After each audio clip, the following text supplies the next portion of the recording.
Narito na ang inyong hinihintay. Ang programang magpapakita ng di nakikita. Ang nakatago ay ilalabas niya. Yes, yo! Topa Show! Programang maraming ilalantad na mga sorpresa. Yes, yo! Topa Show! At ngayon, narito na po sila. Ang mga kwento niyang ating mapapakinggan. Si Mr. Yes, Yes, Yo. Attorney yeah. Ferdy Tapasio. Yes, yo! Topa Show! Yes, yo! Hoy! Yes, yo, Topacio. Muli po, ako po si Jubilee Guzman, sa ngalan pa rin ni Attorney Ferdy Topacio. Ayan, alam niyo po, medyo maganda yung panahon ngayon dahil hindi po tirik na tirik ang araw, kaya po ako'y natutuwa. At hindi lang po yan, mga kaibigan, thankful tayo sa lahat ng mga kaagapay natin sa loob at labas ng bansa, kung saan, naku ha, natuwa lang ako kasi bakit ho ganito yung balita, no? Multong dapat katakutan. Ayan, yung mga utang. Nako guys, no? Tuwang-tuwa ang iba nating mga friendship, lalong-lalo na kung nakakapag-loan sila, yung umuutang sila. Alam niyo yung mga credit card? Naku, matakot to kayo dyan sa credit card. Dahil alam niyo po ba, ilan sa mga friendship natin na nagsisisi sa pagkuha ng credit card. Pero yung iba naman po, ay good thing kung meron naman kayong regular income, wala akong problema yan. Pero, you should be responsible. Isa po yan sa mga kinatatakutan na multo ng iba nating mga kababayan kung saan ito'y napag-uusapan. Dahil alam niyo po ba, may mga moment na sa pagkuha nila ng credit card, akala nila ay okay lang. Pero alam niyo po ba, ang kapalit niyan ay stress yan. Pag kayo po ay nagkamali na hindi nyo agad nabayaran on time, yung mga loan na yan sa credit card, yan po isang malaking problema para ho sa inyo. Lalong-lalo na, alam niyo naman, iba't ibang klase ang credit card naman po. Meron pong pan-shopping. Hala, shopping ka lang, shopping, pero dinidisregard mo. Ano yung mapapala mo dun sa ginagawa mo? Okay, sabi nga po, parang may dala kang pera lagi sa bulsa. Yan, hindi nyo na problema na mag-withdraw, ganun-ganun daw. But, ito po isang malaking problema po ang kinaharap ng isa kong kaibigan kung saan, yung credit card niya, ipinahiram niya agad-agad, no?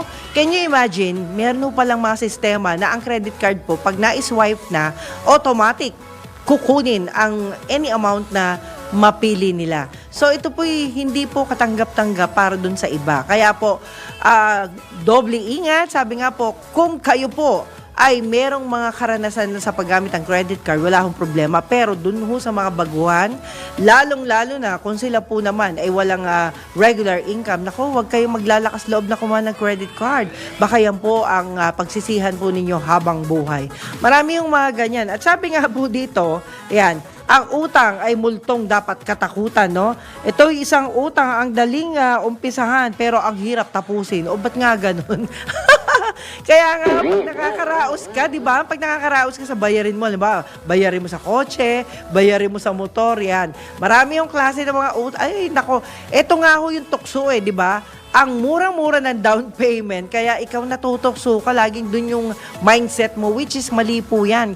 Kasi unang-una, may obligasyon tayo monthly. At sa kada limot mo, o kaya naman pag ikaw napaso dun sa due date, ito po ang malaking problema, guys, no? Dapat insipin po ninyo. Yung interest po niya, napakatindi, no? Ako ay, nakaranas ako ng ganyan dahil yung aking anak, lakas ng loob. But anyway, kanya yun But the point, nung nawalan siya ng trabaho, eto na, kalbaryo para sa akin. Dahil nung nawalan siya ng trabaho nga, napasa sa akin yung obligasyon na yan po yung minsang mahirap, no guys, kung kayo po ay hindi nyo pag-iisipan yung future na what if mawalan ka ng trabaho? What if wala kang mahihingian? Dapat mindset po natin yan. What if wala kang matatakbuhan? Dapat lagi ho tayo nag-iisip ng mga ganong solusyon na sino ba yung susunod na will take care of you. Alam nyo, ako talagang masakit ang ulo ko sa ganyan, lalong-lalo na kung hindi po tayo handa, di ba? At hindi yun pag nagkapatong-patong, yan, ang inyong bayarin. Okay guys, sa aking karanasan po, ito share ko lang sa inyo baka kayo ay makalimot, yan. Ako po ay merong kinuhang sasakyan. example ko lang to ha, ito'y matagal na pong nangyari.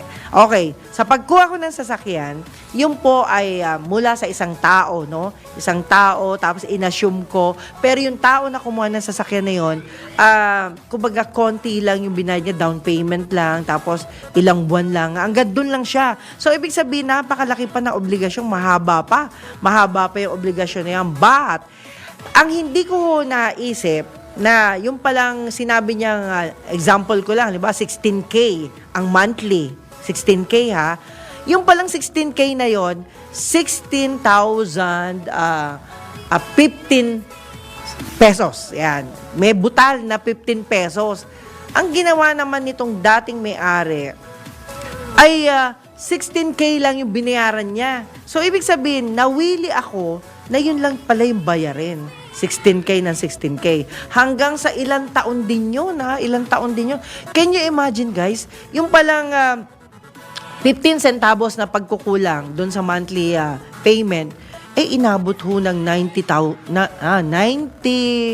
I think, inabot po ng mga 90,000. Can you imagine? Yung pagkukulang ko na hindi ko alam na yung palang 16K na yun, hindi lang yun, may buntot pa pala yun. Naku guys, mag-ingat-ingat kayo kasi yan po yung mga isang nangyayari na maaring yung iba, alam nila yan. Pero ako, first time ko lang kasi, so ganun na nangyari. So, umani yun ng maraming interest. Diba? Imagine niyo yun. Tapos, ang masakit pa ho niyan, merong mga assistant, yung mga abogado, syempre lawyer yung kausap ko. Pag lawyer talaga, hindi patatalo yan. Yung lawyer ng loan na yon ay kinausap ako nung tao niya, no?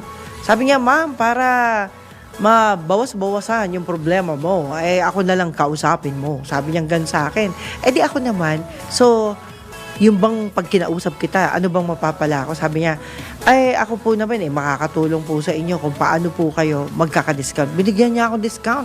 Out of 90,000 na penalty, 90,000 na. Sayang din yun hindi yun napupulot, guys. Pero yung 90,000 na yun, binawasan niya ng 5,000. Can you imagine, kaya niya palang gawin yun? So, yung supposedly, penalty ko dun sa aking late payment for that 15,000 monthly imagine mo, hindi ko alam na mangyayari yung mga ganun. Hindi ako sanay mangutang. Alam niyo ho, ako po mas gusto ko pang, kung ako may gustong bagay, yan, pag iipunan ko yan, dapat ganito yung mindset natin. Pag ipunan na lang po natin at hanggang sa matumbok natin yung tamang amount o maipon natin yung tamang amount, saka natin bilhin yung isang bagay na yon. Kaya yung mga kabataan, lagi kong pinapaalala sa kanila, hindi po madali ang utang. Ang utang po ay napakahirap, lalong-lalo na kung wala kang ready cash yan. At hindi lang yan, ito nga, sabi nga po, it's all about credit card. Ito po yung nakakalungkot, no? Can you imagine, sabi nga po, ngunit minsan, kailangan talagang mangutang. Pwedeng gagamitin mo itong puhunan sa negosyo. May tama ka dyan. At sabi nga po, baka naman sa travel or baka kinapos ng pambayad sa ilaw o tubig. Yun ay usually nangyayari talaga. Kapag kinapos ka, talagang hindi mo pwedeng hindi gawan ng paraan. Kasi ilan din sa mga namumroblema dyan, guys, yung mga friendship natin. Ako, alam nyo, eto pala, kapag kayo, lalo na ang Meralco, walang patawad dyan. Yung Meralco, magkaroon ka lang ng isang buwan na hindi mo agad nabayaran. Can you imagine, halimbawa, yung monthly bill mo is about 300 pesos lang. Sa tingin mo, sa mindset mo, ay mura lang yung 300 pesos lang . Pero ang nangyari, yung 300 pesos na yun, natanggal ang kanyang Meralco base. Alam niyo, pag natanggalan kayo ng Meralco base, mas malaking problema ang may bibigay sa inyo. Siyempre, kahit papano, babayaran mo yun, di ba? Ipapakabit mo yun. Nako, hindi ka na nga po nakabayad doon sa problema mo. Eto na. Hindi pa lang yung water base, yung Meralco base rather, hindi mo nga nabayaran. Siyempre, natanggal na at apakahirap palang i-reapply yan. Yun, tatandaan nyo yung damage na ibibigay sa inyo na isang maliit na halaga, pero lumalaki yan. At hindi lang yun kapag kayo po ay nakiusap sa ibang tao, di ba, makikiusap ka, at gusto ninyo, matulungan kayo para maibalik yung inyong yung inyong Meralco base, yung alam niyo yung mga ganun, metro, yan. Ayan pala ho, umaani ng napakalaking halaga. Ayan. Hindi lang po yan. Pag kayo po ay kumausap pa ng tao, naggagawa niyan, magkakabit niyan, maglalakad niyan. Naku, patong-patong ang inyong obligasyon. Yan po yung mahirap na maaaring hindi nyo ho alam, di ba? At mas malaki ang inyong obligasyon pag kayo po ay naputulan. Imagine nyo, no, sa halagang 300 ay naputulan ka. Pero kailangan agapan mo talaga yan. So, minsan, hindi natin masisisi yung mga taong umuutang. Pero sana, pag kayo naman ay umutang, isipin nyo rin yung obligasyon na magbayad ka agad kung kayo naman po ay nagkapera. Sabi nga po rito, eto nga po, bakit nga ba natin katatakutan ng utang kung mayroon naman tayong ghost whisperer? Kita nyo, ha? Meron ho ba kayong tagasalo ng mga utang nyo? Okay yan. Kapag kayo ay may mga ganyang kasama, that's good enough na hindi kayo dapat matakot. Sabi nga po, okay, ito nga po, hindi naman lahat ng utang ay magbabalid sa atin sa kadiliman. Di ba? May nagiging multo nga. Nakakita na ho ba kayo ng taong pag may utang siya, hindi siya nakakatulog? Di ba? May mga taong ganun, laging nananaginip, laging sumisigaw, laging nakikipag-usap sa panaginip. Yan. Nako, kita nyo, nakakabaliw din pala ang utang. Ganun ho yung nangyayari. Kasi nga po, hindi siya makakatulog. Yun naman po yung mga taong responsable, ganun ho talaga. Hindi ho nakakatulog yan kasi nag-iisip din po siya na maibalik niya, no? Pero hindi niya maibalik talaga, ang hirap. Kasi kung wala nga naman siyang regular job, walang regular salary, yan po ay isang mahirap na sitwasyon. At hindi lang po yan, sabi nga, kung alam nating i-manage, nakakatulong ito, halimbawa na lang sa mga student loans, yan, ay talaga. Ayan. Kaya dalasan, no? Alam mo yung marami ho tayong mga kilala, yan, yung mga siyempre, pag anak mo talaga, mamahalin mo yan, kailangan mapaaral mo yan. Lalo na, kung yung anak mo sa sobrang pagmamahal mo sa kanya, pinaaral mo sa isang universidad, sa isang dekalibre na school, di ba? Alam niyo naman ho ang mga tuition fees sa mga dekalibreng eskwelahan. Usually yan, kailangan talaga, marami kang sangkatutak ang iyong negosyo, marami kang trabaho. Alam niyo sa Japan, sa totoo lang, nakakatawa. Sa Japan po, pwede kang magtrabaho ng 4 na klase. Kasi, sa Japan po kasi, ang trabaho po doon ay per hour. Wala po doon overtime. Unless, kapag pinag-overtime ka ni boss, bayad agad yun. Dito sa Pilipinas, not all the time naman. Sa Pilipinas, kahit nag-overtime ka, alam niyo po ba, ang dami yung nagre-reklamo dyan, nag-overtime sila, pero thank you, di ba? May mga ganon. Pinatatapos yung mga trabaho na hindi natapos, pero thank you lang. Yan po yung karaniwang problema po ng ilan nating mga kababayan. At yan po ay talagang, alam niyo naman sa Pilipinas, marami pong volunteer dito, di ba? Volunteer sa lahat ng bagay. Talagang ganun ho. Pero ang atin lang pong iniisip, dapat po, kapag kayo ay nangutang, ayan, laging tatandaan, mahirap pong multuhin. Mumultuhin ka ng iyong konsyensya. Okay, sabi nga po, kung sino si Casper, ito nga, sino ang poltergeist, friendly ghost, ba? Ang uutangan mo ay baka naman malevolent spirits ay magbibuild o magbabalid o magbubulid sa iyo ng kapahamakan. Dapat ay alam mo, ang tamang pag-indak at sayaw sa utang, may sayaw pala ang utang, di ba? Pag kayo nangungutang, sumayaw kayo na maayos para po hindi magalit ang inyong mga ghost. Sabi daw, halimbawa na lang kung hindi mo kayang mag-maintain ng credit card, huwag kang mag-credit card, matuto kang pagkasyahin kung ano man meron ka. Yan. O, sa ngalan niya ng Filipino Mirror. Alam niyo, Marami akong mga instances na natatawa na lang kasi nga ho, etong mga imported ng mga kaibigan ko, kadalasan puro pala utang yung kanilang mga gamit. Hindi natin naiintindihan. Bakit sabi ko, grabe yung mga branded ang kanilang mga gamit. Yung pala po ay galing doon sa credit card. At pagdating ng bayaran, ito na, puro problema ang kanilang kinakaharap, malungkot, at minsan pa nauuwi sa hiwalayan. Kasi, nangyayari po, si nanay, ang daming utang, si tatay ayaw niya mag-assume ng mga utang ng kanyang misis. So, what he did, nakipaghiwalay siya sa misis niya para yung problema ay hindi naman mapunta sa kanya.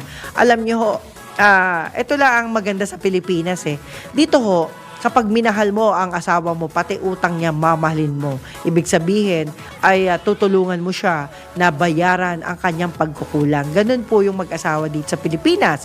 Pero sa Japan, it's not. Sa Japan po kasi, kapag kayo po ay may utang, ay nako, iiwan ka ng mister mo o ng misis mo. Bakit? Kasi po, dun po sa Japan, ay kapag kayo po ay nag-asawa ng isang lalaking puro utang, yang utang na yan ay mamamana mo sa kanya. Yan. Kala nyo okay, 'Di ba? Minsan hindi po yan pwede. At kapag Pinoy, nakakaintindi ang Pinoy. Kasi sa Japan po, ang mga Pinoy ay kapag ganon, parang Filipino style, tulong. Pero sa Japan, walay. Hindi po nagtutulungan yan. Kasi ang utang mo, actually, ay utang mo, pero pag hindi mo yan nabayaran, kayong mag-asawa, magkakaproblema. Yan. Kaya dun sa mga friendship natin na tanong ng tanong paano makakaraos pagdating sa kagipitan, ay nako, dumikit na lang po kayo sa mga mayayamang kaibigan. Sabi nila, dikit kayo sa mayamang kaibigan. Ibig sabihin, pag yung mga yan ang kausap mo, tuturuan ka po kung paano ka magkakaroon. Yan. Hindi ka naman tutulungan na magbayad ng utang mo, kundi bibigyan ka niya ng diskarte kung paano mo mapapalago ang maliit na halaga na iniipon mo. Dapat ganun. Lagi tayong mag-isip ng ganung bagay. At wag tayong masanay na tayo po'y utang ng utang kung kani-kanino dahil yan po ay magbibigay sa'yo ng isang kahihiyan na hindi mo makakalimutan. Kaya sana po ay tayo po ay laging mag-iisip muna bago gumawa ng isang bagay. Nako, eto na, kanina po kausap natin isang kaibigan natin at ang kanyang pamangkin na kung saan yung pamangkin niya pa ang nakakatulong sa kanya noong araw. Yan. Itong pamangkin niya ay medyo bata naman sa kanya pero ngayon nasa ospital na. At sa ospital, alam niyo naman, lahat ng klase ng problema ay daranasin mo, lalo na kapag sinabing kailangan mong magpa-opera. Kailangan mong maputulan ng paa, di ba? Kailangan mong gawin ito. Wala tayong magagawa doon kasi pag sinabi ng doktor na gano'n, syempre gusto ng doktor ma-save ang buhay mo, di ba? Usually gano'n. At ayaw nila na magdalawang isip ka pa dahil kailangan agad, operasyon ka agad. Pero may isa po akong reporter na nakaraan, siya po ang PR manager ko dati, no? Ako'y nasa abroad. Nagugulat ako, lagi na lang niya ako isinusulat sa lahat ng diaryong sinusulatan niya. At ang nakakalungkot doon, mula nang maputulan siya ng paa niya. Eto guys, mag-isip-isip muna kayo. Bago po siya nagpaputol ng paa niya, ay talagang katakot-takot na convince ang ginawa sa kanya. Pero alam niyo po, ang nakakalungkot doon sa reporter na yon, nawalan po siya ng gana na magtrabaho. Mula nung siya po ay nawalan ng paa. Pagka minsan may mga tao palang ganun, na kapag ginawa yung bagay na mawala sa kanya, wala na. Alam niyo, in just 3 days, wala na. Nagpaalam na po siya. So, anong silbi ng operasyon, di ba? Anong silbi ng kanyang pagpapaputol ng paa? Hindi rin siya tumagal. Kasi nga po, hindi naman yung paa ang naging problema ngayon. Siya po'y namatay dahil sa sobrang pag-iisip. Yan. Sobrang pag-iisip. Hindi na ho siya halos kumakain, isip siya ng isip, at wala na. Alam mo, minsan may mga tao na marunong magdala ng problema, pero itong reporter ko, hindi marunong magdala ng problema. Kaya ho nagkaganon. Yan po ay isang bahagi lamang ng ating henerasyon na kung saan ay nalulungkot nga po tayo dahil may mga tao talagang mahina ang kaisipan, lalong-lalo na pagdating sa problema. Kaya tayo, pag may problema tayo, lagi niyong tatandaan, ang problema may solusyon. Yan. At huwag tayong susuko mga kaibigan dahil ang problema naman po ay dumarating lang po yan. At sana po, lagi po tayong mag-iisip ng mas magaang na solusyon para sa mga problema natin nang hindi po tayo magsisi. Yan. Pag pumasok tayo sa problema, napakadali po niyan. At tayo po ay dapat makipagtulungan at magsabi ng totoo, lalo na kayo mga estudyante, magsabi kayo ng totoo sa magulang ninyo. Huwag nyo solohin ang problema ninyo. Until such time, gumagawa kayo ng maling desisyon. Kaya po, ito po yung iniisip natin at sinasabi ko rin sa inyo dahil ito po ang solusyon dun sa mga problemang itinext po ninyo sa akin. Okay mga kaibigan, time check muna tayo. At syempre, ilang paalala mula sa ating himpilan ang ating ibibigay. At tabayanan po ninyo sa break po ng Yes Yes Show. Sa ngalan po ni Attorney Ferdy Topacio. Ang oras po, alas 11:25 ng umaga. Yes, yes, yo! Topacio! Si Mr. Yes Yes Yo, Attorney Ferdy Topacio. Yes, yes, yo! Topacio! Yes, yes, yo! Yahoy! Once again, welcome po sa Yes Yes Show Topacio. Sa ngalan pa rin po ni Attorney Ferdy Topacio. Ako po si Juvie de Guzman. Siyempre, ang oras po, alas 11:35 ng umaga.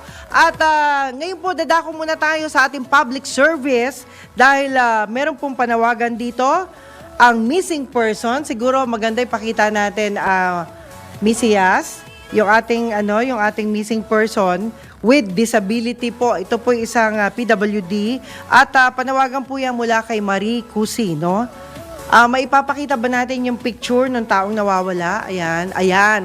Okay, si Jeff Petalbo po ay huling kita sa pits. Sumakay po siya ng biyaheng EDSA carousel. Black cap ang kanyang suot noon, black shirt, maong pants, may dalang backpack orange. Ayan. Kung mapapansin nyo po, sana po yung mga nakikinig lang o yung mga nanonood pakiusap po, tulungan po natin ito. Kawawa naman po ang kanyang pamilya. Kung makikita nyo po siya, ay panawagan po, i-dial lang po ninyo ang telepono sa 0945-6549-108. 0945-6549-108. Tawagan po ninyo si Miss Diane Fetalco. Yan. At ito po'y nagbigay po tayo ng panawagan para po sa ngalan po ni Marie Cusi. Yan, isa pong nagmamagandang loob din para sa pamilya ni Jeff Fetalco. Maraming salamat. Ayan, salamat po. Ayan po yung mga alam nyo, ito ng ating Yes Yes Show public service. Okay, at ngayon naman, alam niyo maraming magagandang mukha sa Pilipinas. Bakit daw ang mga Pinay ay mas marami? Mas marami ha? Sabi nila, alam niyo naman nakakatuwa yung mga magagandang mukha, no? Ay alam niyo hindi na imposible yan dahil tayo po ay sinakop ng maraming lahi. Alam niyo naman, yung Pilipinas po sinakop na po tayo ng napakaraming lahi. Iba-iba ng anggulo ng ating mga mukha. Yan. Merong mukhang Incheck, merong mukhang Italiano, merong mukhang Amerikano o Amerikana. Yan. What I mean, not only girl, syempre marami ding mga gwapong mukha. Yan. Gwapong mukha na nakuha yan sa mga iba't ibang lahi na rin. At tayo po, kung matatandaan po ninyo ang ating Philippine history, ay napakarami po ang sumakop sa ating bansa. Sumakop, mga lumaban. Kita nyo hindi naging maganda yung nangyari kasi yung mga bayani po, di ba, pinapatay. Sayang. Sayang sila. But anyway, ito po ay nakakatuwa dahil ang Metro Manila Film Fest po 2024 ay may kakaibang timpla. Yan po isang magandang bahagi na sabi nga po marami pong mga nakakatuwang bahagi po ang Metro Manila Film Fest. Suportahan po natin ito. Alam niyo naman, sa Pilipinas lang ito meron. At hindi lang po yan, sa June 14 po, ang deadline ay tapos na to. June 14, ngayon po ay June 20. Anyway, ang mga nandiyan dyan, mga gaganda, di ba? Magaganda, mapalalaki, mapababae. Okay, dako naman tayo sa isang paalala. Sabi nga po ng isang kaibigan natin, Jonas, hindi kita makontak. Ano bang nangyari sa iyo? Ayan, si Jonas. Sabi niya, natalakay mo na ba ang tungkol sa eto nga, si Jonas Baile po ay isa sa mga taga-subaybay rin natin. I need your phone number kung pwede sana. At least, alam ko, expert ka dito. Ukol sa, sabi niya ukol sa, yung mga, alam niyo, minsan pag ganito yung mga investment scam, yung online, mag-i-invest ka. Sige, talakay na lang natin. Okay. Sir Jonas, hindi kita hindi kita biglaan kasi. Anyway, alam niyo po ba, maraming mga offer, lalo na sa social media. Ako, mag-ingat po tayo yung mga offer, lalong-lalo na kung ang mga nagte-text po sa inyo, nagme-message po sa inyo ay hindi nyo kilala. Alam nyo yung online investment scam. Nako, marami pong biktima po dyan at tayo po'y nalulungkot dahil ilan sa mga kamag-anak po natin ay nabiktima, di ba? Nag-invest, ika nga. Nako, bakit naman kayo nag-i-invest sa mga taong hindi nyo kilala? Mas maganda. Kung mag-i-invest kayo, sa mga kilala nyo na lang, nakikita nyo yung mukha niya. Kilalang-kilala po ninyo. Kung kayo po ay papasok sa mga SOCMED, ayan, mahirap po yan. Dahil unang-una, marami yung manloloko ngayon sa social media, tandaan po ninyo yan. Muntik na rin po ako maloko niya kung hindi lang ako marunong mag-isip. Kita nyo, naisip kong tawagan yung nanghihiram sa akin na, alam nyo, mayaman yung tao, tapos sasabihin hinihiraman daw ako. Nagtaka ako ngayon, nag-isip ako. Tinawagan ko si Ate Beth, si Ate Beth Pulintan. Ate Beth, naalala mo ba, no? Na merong taong gumamit ng account mo. Ingat tayo dyan, guys, no? Gumamit ng account ni Ate Beth Pulintan o Ate Beth Pineda, isa yan sa mga kamag-anak ng aking piloto.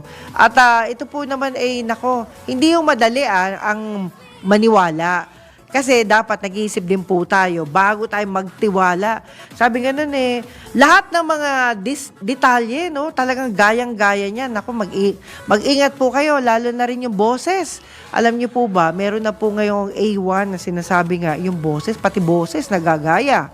Pati yung way ng pagsasalita, yung usapan namin, maniniwala ka talaga kasi doon sa mga mensahe, halos ganun-ganon yung aming usapan, no? Ako naman, siyempre, nag-isip din ako. Sabi ko, paano nangyaring manghihiram ito? Ito naman mayaman. Ito naman po ayan po mayaman po yan sa Bocaue, Bulacan. Mantakin po ninyo, ayun yung nangyari. Hindi na ho tayo nagdalawang isip. Tinawagan ko siya. Pero, nagtataka ko, ba't yung social media niya, hindi ko makonect, no? Hindi.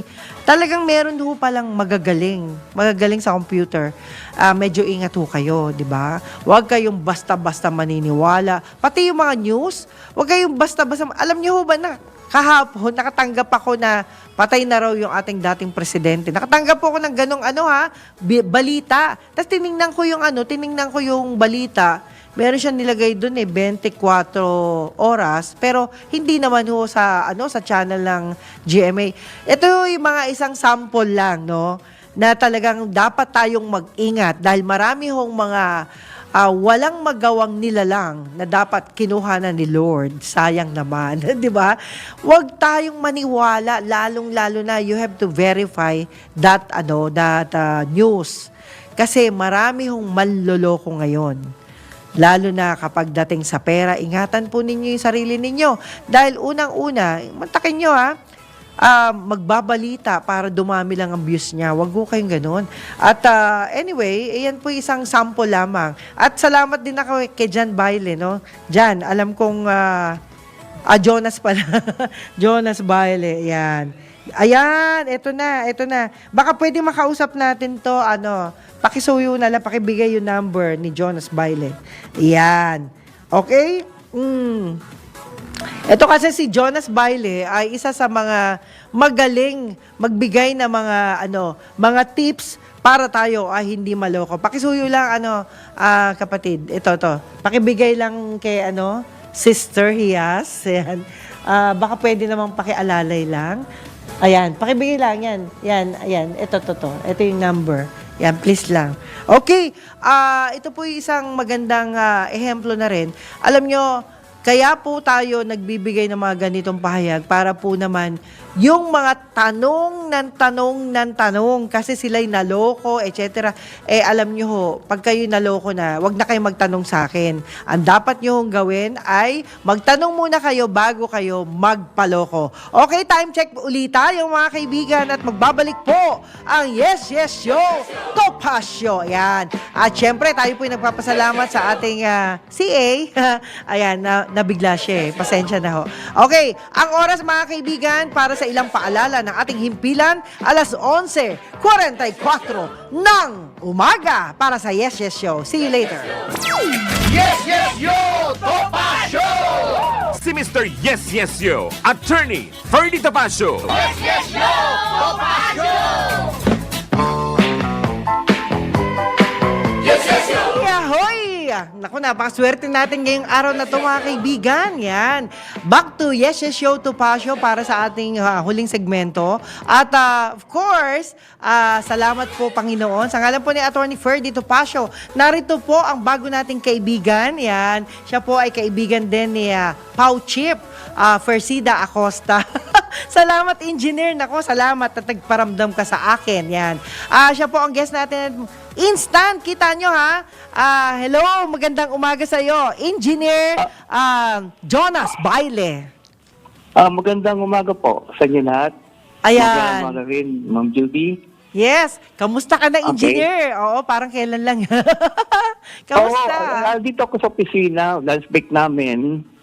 Ngayon, naisipan ko na magbigay ng isang kaya siguro, parang Opo. warning dito sa mga kababayan natin Opo. na yung mga tungkol po sa Investment po sa mga scam. online investment scam. Okay, sige. Sige, internet. maganda yan. Sige po. Kasi may actually may marami akong mga kaibigan na involved dito. Marami pong nadaya ng mga scammer na sa online. Kaya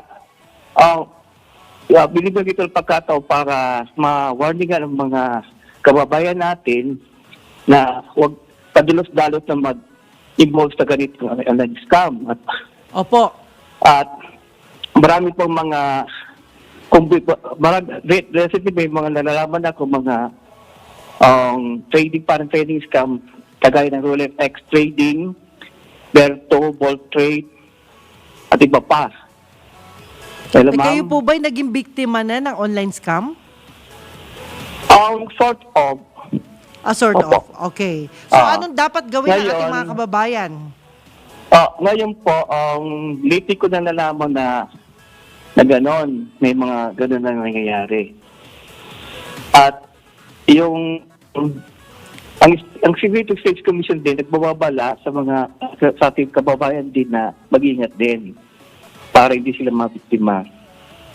Ngayon, yung iba naman, nag-isip na magkaso sa mga scammer na yon, pero medyo komplikado ang process. Bakit po? Kaya ang masasabi ko lang, kaya sa ngayon, mag-ingat na lang sila para naman hindi na po mabiktima, ma'am. Yon, nako. Ah. Alam mo, natutuwa ako sa iyo, Engineer Jonas. Kailan lang magkasama tayo sa Heritage Hotel at ipaabot mo kay Pau Chip nga pala na ang aming pasasalamat dahil hindi lang po siya magandang babae, kundi magaling na abogada. Yan. Kayo po ba'y magkasama ngayon? Hindi. Hindi po, nasa opisina po ako ngayon. Sa opisina po kayo ngayon. Sa ibang opisina po. Pwede po bang mag-segue tayo ng iba namang usapin kasi meron lang po akong gustong itanong sa inyo. Okay lang po ba? Okay, sige po. Yeah, pwede Ano po po bang yun? malaman kung nasa ang opisina po kayo ngayon? Actually, nasa Department of Public Works and Highways po, Central Office. Yeah. DPWH, yan. DPWH, Nasa central office po kayo. Saan ho ba ang central office ng DPWH? Ito po nasa port area, malapit sa Intramuros Country Club. Sa kaharap po ng Country Club po, ng Ayan. Intramuros. Alam mo, Engineer Jonas, tayo po nakapag-usap na, no, nung awards night. Ukol doon sa problema. May problema rin pala ang DPWH kung tutuusin. Hindi lahat problema na galing sa kanila. Kundi galing po ito sa mga subcontractor. Tama po ba? Opo, parang ganun po ang nangyayari Opo, po. yon. Ano po ba to? Wala po bang halimbawa kagaya po ng nangyayari kasi sa problema sa araw-araw na dinadaanan ko sa Commonwealth Avenue, alam niyo po ba, ilang beses na pong ni-repair yung mga kalsada po diyan, pero hanggang ngayon ay umaalon pa rin yung kalsada. Ibig sabihin, kahit ginawa na, hindi pa rin pantay ang pagkakagawa. So, parang I came to realize, sabi nga po ng mga kababayan natin, ang problema dyan, yung mga subcontractor. Yan. Bakit ho naging subcontractor ang merong problema dyan? Ano po bang nangyayari ngayon sa DPWH? Bago ko po sagutin po, gusto pong malaman ng mga mamamayan, ang aking kuro-kuro po lamang ito kasi di pa ko official na spokesman para sa DPWH. Opo. Para lang sa atin lang yan. Tama po. Hindi. Ang bibigay lang po pong sa aking kuro-kuro lang yan. Opo. Tama po. Ngayon, ang alam ko po, ang ina-allowed ng DPWH na ang subcontractor kasi may contractor, may subcontractor. Opo. Ngayon po, problema po ang contractor po mananad po sa subcontractor kung napatunayan ng management ng DPWH na may nagkamali yung pagkamali yung subcontractor. Opo. Ngayon po, kung ang mga mamamayan natin ay may concern sa ating pamalahan, ang gagawin po nila ay i-report nila yung nakikita nilang katibalian o kung anong mang lubak-lubak sa DPWH po. Para malaman ng mga district engineers na kung saan ang lugar na yon para naman mabigyan ng pansin within 15 days. Ayan. Alam mo, engineer, na-ambush interview lang kita. Ay, okay lang, ma'am. Pero alam mo, engineer, dapat lang kasi ang mga tao, ang mga kababayan natin, should not bark at the wrong tree. Kasi dito po sa lugar namin, meron na pong ilang insidente na namatay po yung tao dahil dun sa mga gumagawa, yung mga kontraktor na gumagawa po ng kalsada. Sila po ay natapos po nila yung kalsada pero yung takip ng imbornal, hindi po nila naibalik, no? Nagkataon naman na tayo po'y wala hindi ko alam na hinahanap nila ako para mag-report doon.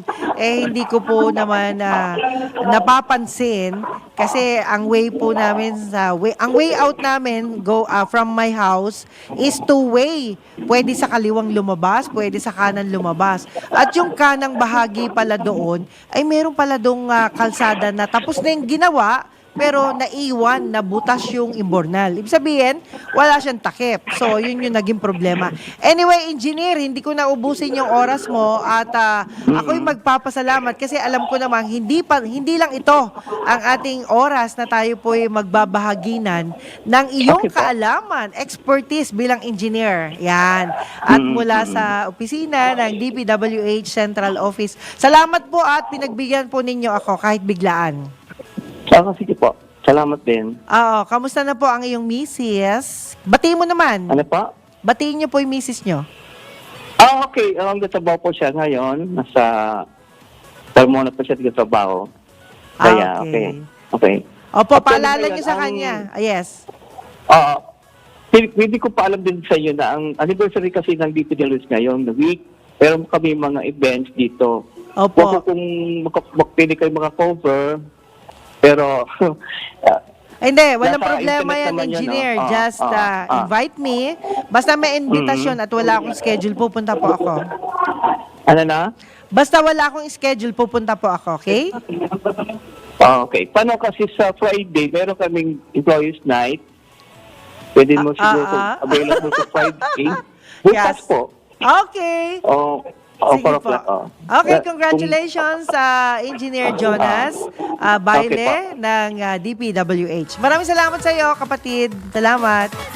Okay, mga kaibigan, yan po ang ating Yes Show ambush interview. Kita nyo na iba, di ba? Pero alam nyo, itong mga kaibigan po natin na nakikilala natin sa labas ay malaking bahagi po ng ating gobyerno na malay nyo, para ako po'y makatulong magpaliwanag sa ating mga kababayan at huwag silang basta-basta nagagalit sa mga departamento ng ating gobyerno. Yan, okay? At ngayon po, mga kaibigan, sa ngalan pa rin ni Attorney Ferdy Topacio, kita nyo, hindi na ako nakabate. Pasensya na yung mga friendship natin na hindi ko nabate. Pero syempre, huwag natin kalimutan si Boss Edgar. Yan, salamat po sa inyo. At saka si Sir Tirso Peralta and Company. Sa inyo pong lahat. Okay, happy birthday kay Albert Corade ng DWIZ Tech. Jen San, hi! Happy birthday to you! At syempre, antabayanan nyo ating next Balitang Bayan program ni Sir Drew Nasino. At hindi lang po yan, yung iba pa natin mga kasama dyan. Salamat sa buong produksyon ng Yes Show Topacio. Wala bang name? Walang name yan. Okay na? At syempre, salamat po sa lahat ng mga friendship natin sa loob at labas ng bansa at lalong-lalo na sa inyo dyan sa DPWH. Ugaliin po ninyong panoorin ang DWIZ, lalong-lalo na dito ang grupo ho naming lahat. At thank you so much din sa Aliw Channel 23. Yan. Nangalan po ni Atty. Ferdy Topacio, ang aking piloto. Ako po si Juvie de Guzman. Captain Durana, salamat po sa inyo. Yan. Juvie de Guzman, salamat po. I love you all, guys. Bye! Yes, yo, Topacio! Si Mr. Yes Yo, Attorney Ferdy Topacio. Yes, yo, Topacio!